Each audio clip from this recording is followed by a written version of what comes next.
I'm going to try my absolute best not to cough and splutter throughout this video, but I'm not making any guarantees because, as you probably can tell by the sounds of my voice, I'm ill and I have a cold. Hello everyone, welcome back to my channel. Today I'm going to be doing a video on the subject of Purple Tuesday. For those of you who don't know what Purple Tuesday is or what it's about, then stay tuned for this video and I will talk a bit about what this day is about and why it was created. Spoiler alert, it's for disabled people and it's all about accessibility. If you are new to my channel and you want to see more videos about topics on disability, lifestyle and fashion, then please consider supporting me by simply clicking the subscribe button and also by clicking the notification bell down below if you would like to receive updates when I post new videos. Purple Tuesday is a day that runs in November and this year it's taking place on Tuesday the 12th of November 2019, and it is an accessible shopping day for disabled shoppers in the UK. It's a nationwide day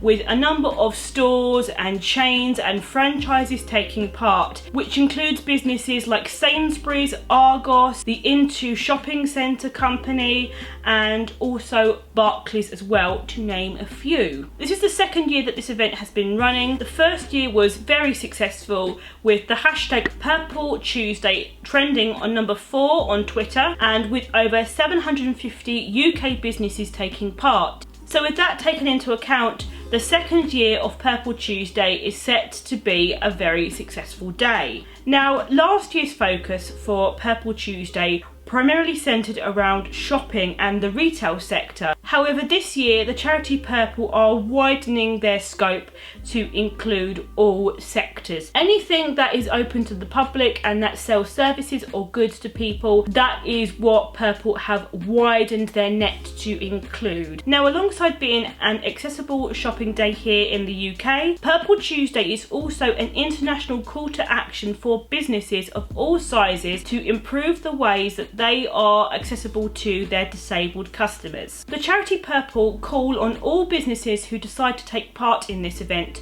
to make at least one pledge for how they as a business are going to improve and expand on their facilities for disabled customers. So this might include training their staff on basic sign language skills. It also might include training staff on how to guide visually impaired people. It may include doing an accessibility audit where they have a survey conducted around their store or business to find out ways that they can improve their access to people with different disabilities, and also things like introducing quiet hours into their store and actually advertising them to their customers. But it's also a chance for people with disabilities like myself to go out and have an accessible shopping day and to enjoy the luxury of shopping like any other non-disabled person. Now, on to the facts. 1 in 5 adults in the UK alone have a disability, but only 5% of them use a wheelchair. Disabled people form a substantial percentage of the consumer market, and in fact they have very large spending power, otherwise known as the purple pound. Purple pound is a term used to explain the spending power of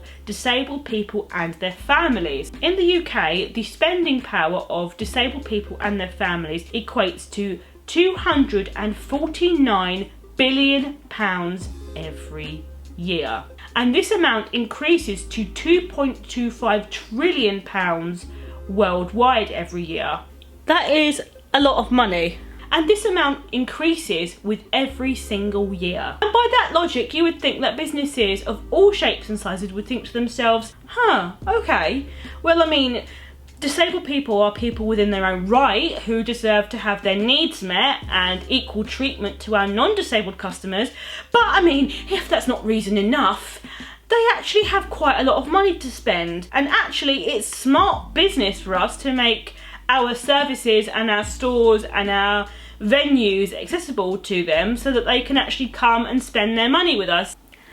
You'd think, but no. Under 10% of businesses actually have an action plan for their disabled customers and their access needs. Under 10%! Inaccessibility is also prevalent in the online retail sector as well. Estimates show that 4.3 million disabled customers click away from a retail website because it is not accessible. So you imagine the losses that these businesses are incurring because they don't think about accessibility is staggering. When it comes to disabled people, often our voices go unheard. So it's very important and very promising that we have days like this where we can talk about accessibility, where we can raise our opinions and our feedback and have a platform to talk about things that affect our lives and the ways that we as disabled customers feel that businesses of all shapes and sizes and in all sectors can accommodate to meet our needs. However, personally, I am under the strong belief that this is not something that should be secluded to one day, and I really am opposed to businesses who tokenize these kind of days just to raise the profile of their business and then go back to not doing anything about access. So it's something that needs to be consistently put in place all year round. Now, from one disabled person to another, what I would say to you is that if you're someone who doesn't tend to go out shopping or go online to shop, try it today. Go online to see what you can find. Go out into the stores and see what businesses are taking part. There is a great resource on the Purple website which has a map, and you can tailor it to your specific area and find out what companies and businesses are doing what for Purple Tuesday in the local area to you. So I will leave a link down to that below if you're interested. But what I would say to you is go out,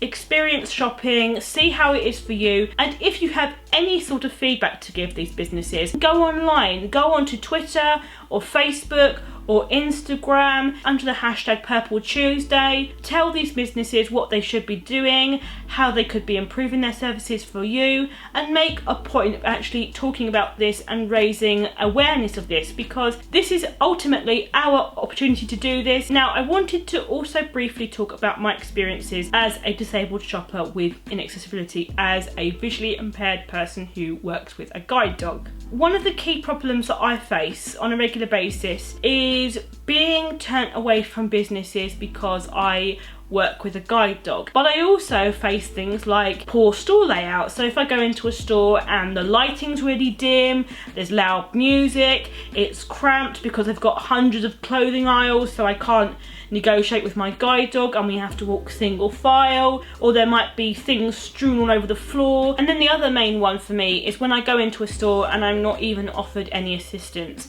So having a visual impairment, I have a guide dog. Often I go into a store and I'm not approached by customer services. I'm not asked if I would like any assistance or if there's anything I would like help with on that particular day. And it's very disheartening. But then of course there's also the online side of it as well. So there's countless websites that will have very poor accessibility on their websites. They won't have color contrast, they won't have an accessibility toggle, their apps or their websites won't be made accessible for voiceover users, they won't label images properly with alt text, and just things like that make shopping as a disabled person online very difficult. And actually a very large percentage of disabled people will actually shop online as well. Businesses would only have to do a very small amount of work on making their websites accessible to disabled customers. I guess for me, as a person who has a visual disability and who has a guide dog, I would like to see businesses improve their services by including a sign on the front of their businesses